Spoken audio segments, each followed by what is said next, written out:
Hunting 2020 saw a change or two. For starters, we had forest fires. Not a lot of fun there. It was fire restrictions, so wood stoves, coal stoves, no good.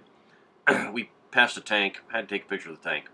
But the campsite, you can see no chimney stack because of the fire restrictions. The campsite is the same. Not much has changed there.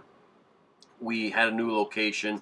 The orientation of the tent required me to put the Bull Barracks sign on the trailer.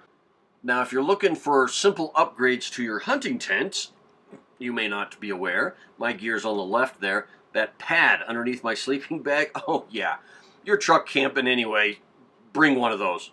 Bring one of those pads. I highly recommend it, and it's extremely comfortable. So this is our setup before we put all the other junk in there. And the other item I recommend, which we've gotten used to, are those carpets.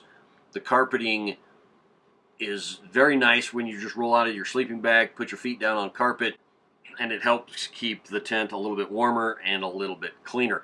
So for next year, we're going to get a couple more pieces and put even more carpet in the tent. So let's take a look at how the hunting should have gone while I tell you more about it.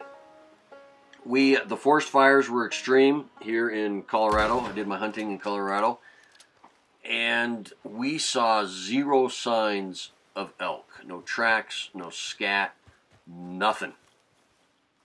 And talking with the Division of Wildlife officers, because they were up in the forest in droves, which it was nice to see. Too bad they don't do that every single year, but they were making sure you didn't have a fire of any kind up there.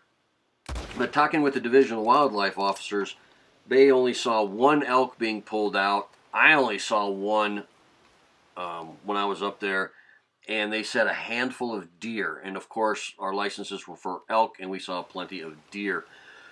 But even just a handful of deer were harvested out of the area.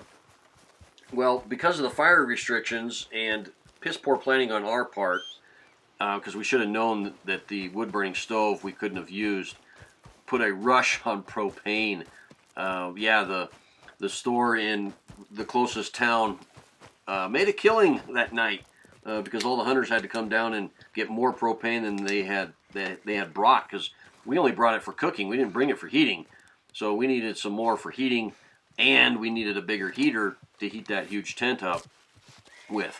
So that was our part of our setup. Instead of reconning the day before the season started, which would have been pointless anyway. We were out buying propane and a propane heater. So this will lead us into next year. We're going to look for a propane heater with a stack on it so we can run that puppy all night long in the tent. That's what we're going to look at. I used to have one 100 years ago, but I haven't been able to find one yet. So as our hunter here rides nice down the hill on the horse in the sun, this is what we rode back in when we came back. Alrighty, people. Thank you very much for listening. Thank you very much for watching. And remember, folks, to play hard. Life is just too damn short not to. You all take care, and I will talk to you guys later. Goodbye, everybody.